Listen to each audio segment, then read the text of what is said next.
Olá pessoal, tudo bem? Vamos falar hoje sobre a documentação de casos de uso. A ideia é nós aprendermos hoje aqui como é que nós podemos escrever, um diagrama de caso de uso, descrever o caso de uso em si, representando seu cenário principal, os fluxos alternativos, tá bom? E entender também como é que nós podemos encontrar atores e casos de uso nessas nossas descrições de requisitos, tá bom?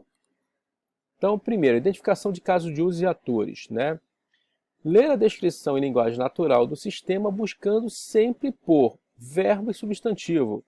Casos de uso, pessoal, geralmente são verbos, atores são substantivo. Exemplo, o cliente entra na loja para comprar produtos. Então vejam que cliente é o potencial você ter aqui um ator. Comprar produtos, um caso de uso. A mesma coisa aqui, o porteiro registra a chegada de encomendas. Então, porteiro é um ator, registrar encomendas é um outro caso de uso também, tá bom?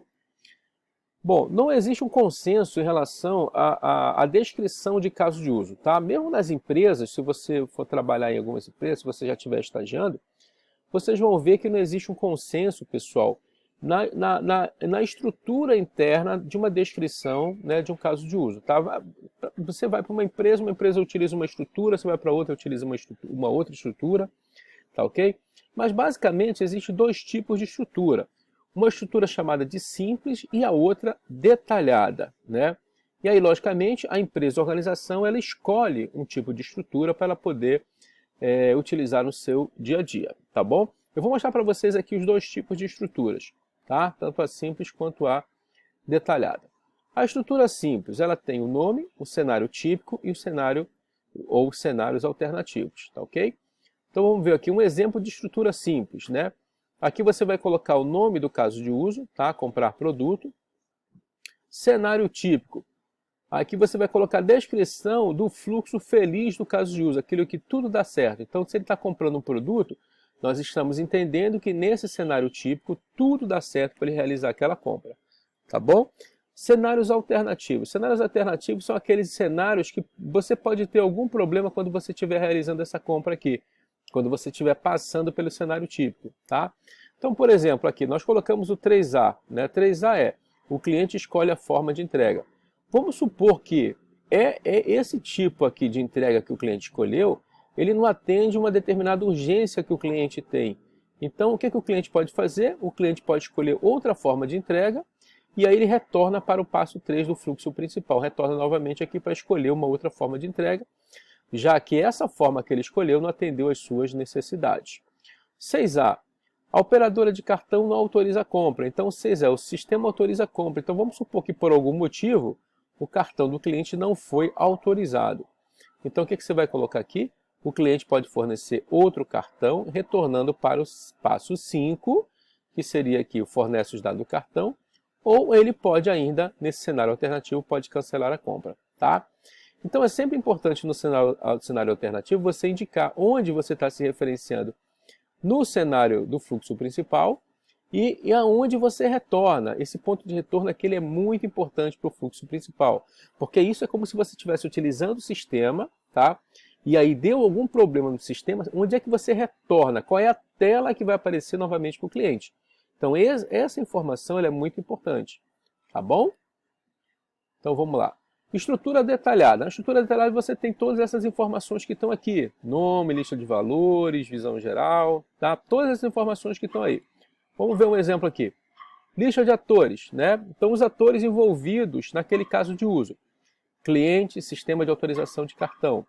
Visão geral. Aí você faz uma descrição do teu caso de uso aqui, tá bom?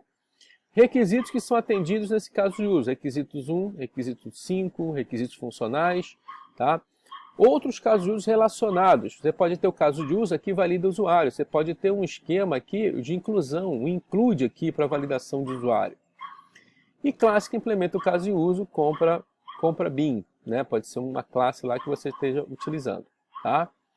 Gatilho, você não tem nenhum gatilho. Pré-condições. Antes de iniciar o caso de uso, o usuário deve fazer login no sistema. Então você tem um caso de uso lá, de login ou de validação de usuário. Então você tem que utilizar esse caso de uso no início você tem um include nesse caso de uso. Então ele é é um caso de uso obrigatório, né? Pós-condição, caso a venda ocorra com sucesso, o estoque deve sofrer baixa da quantidade de produtos, né? Então aqui é uma pós-condição, se você comprou, logicamente, a empresa ela tem que dar baixa no estoque daquele produto ou os produtos que foram vendidos, tá bom? Nós temos uma outra forma aqui de descrição, que é a descrição através de tabela, né? Você vai colocar uma lista de passos, você vai colocar uma tabela, de um lado o ator ou os atores, de um outro lado o sistema, tá? E aí você vai pegar aquela descrição lá que você colocou, olha, o cliente for ler o catálogo e seleciona itens para compra, você vai colocar aqui, ó, cliente escolhe a forma de entrega, esse aqui tem 3, né? Aí você tem, o sistema calcula e apresenta o preço total, o sistema calcula e apresenta o preço total. Isso aqui é a resposta do sistema. Aí o cliente fornece os dados do cartão de crédito. O sistema autoriza a compra, entendeu? Então você coloca de um lado o ator, de um outro lado você coloca o sistema fazendo a interação ator e sistema, tá?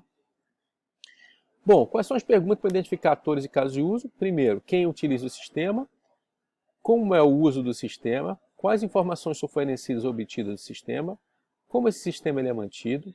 Quais outros sistemas interagem com esse sistema? Tá? Pergunta para identificar casos de uso. Que funções os atores requisitam do sistema?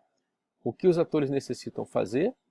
Os atores necessitam ler, criar, destruir, modificar ou armazenar que tipo de informação no sistema?